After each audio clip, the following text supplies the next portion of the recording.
நம்முடைய பத்திரிகையாளர் திரு டிவி சோமு அவர்கள் இணைந்திருக்கிறார்.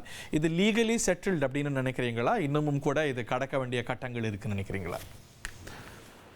வணக்கம். Hello. Yes sir Somu sir சொல்லுங்க. அதாவது ஒரு பாமகவில் நீடித்து வந்த ஒரு குழப்பம் பெரிய அளவுல அது தீர்ந்து இருக்கிறது. நம்ம இந்த கருத்தை தான் நம்ம ஆரம்பத்திலிருந்து சொல்லிட்டு இருந்தோம். என்ன காரணம் அப்படின்னா, பாமகவுடைய கட்சி விதிகள் ரொம்ப தெளிவா சொல்லுது. பொதுக்குழுவால் அங்கீகரிக்கப்பட்ட தலைவர் அப்படிங்கிற விஷயம் தான் அவங்களுக்கான உரிமை. தலைவர், பொருளாளர், செயலாளர் இவங்களுக்கு தான் உரிமை.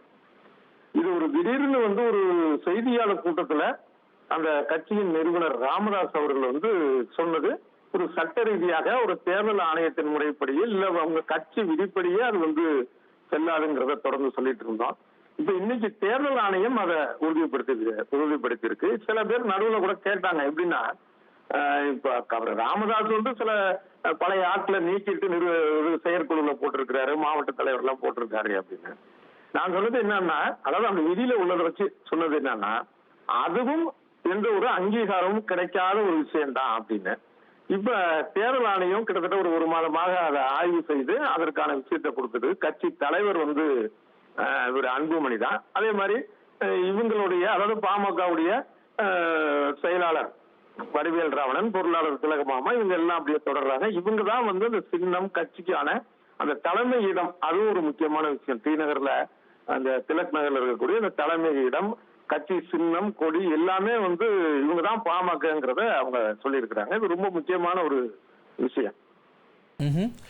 இது ஒரு செட்டில்டு மேட்டர் என்ற அளவில் தான் பார்க்க முடியுமா? டாக்டர் ராமதாஸ் தரப்புல சொல்லக்கூடிய விஷயம் என்னவென்றால், தேர்தல் ஆணையம் இதுல எந்த அளவுக்கு தலையிட முடியும்? இப்போ தேர்தல் ஆணையம் பொதுவாக அங்கீகரிக்கப்பட்ட கட்சிகளில் தான் தலையிடும்.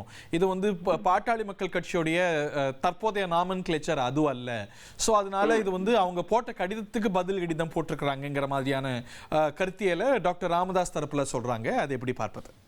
நிச்சயமா இதோட இவங்க ராமதாஸ் தரப்புலையும் இதோட விட மாட்டாங்க. இப்ப இது எங்க போய் நிக்கும்னா, நீதிமன்றம் தான் போய் நிற்கும். அதாவது தேர்தல் ஆணையத்தோட இது முடிகிற விஷயமா இருக்காது. தேர்தல் ஆணையம் என்ன சொன்னாலும் லீகல் ஸ்டாண்டிங் நீதிமன்றத்துடைய பார்வையில யாருக்கு கூடுதலா இருக்குன்னு நினைக்கிறீங்க?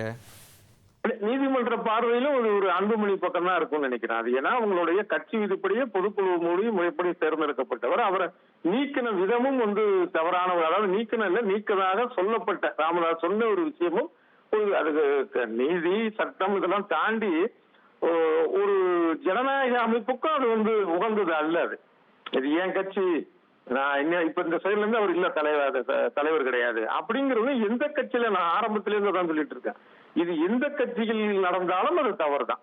இப்ப உதாரணமா இப்ப திமுக எடுத்துக்கிட்டோம் அப்படின்னா, மு.க. ஸ்டாலின் அவர்கள் இன்னைக்கு அவர் தலைவரா இருக்கிறாரு.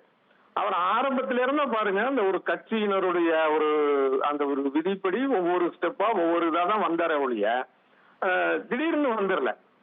இப்ப அந்த மாதிரி தான் இப்ப அன்புமணியும் இவர் ஒரு கட்சியின் விதிக்கு உட்பட்டு சட்டத்திற்கு உட்பட்டு தான் இவர் கொண்டு வந்தார்.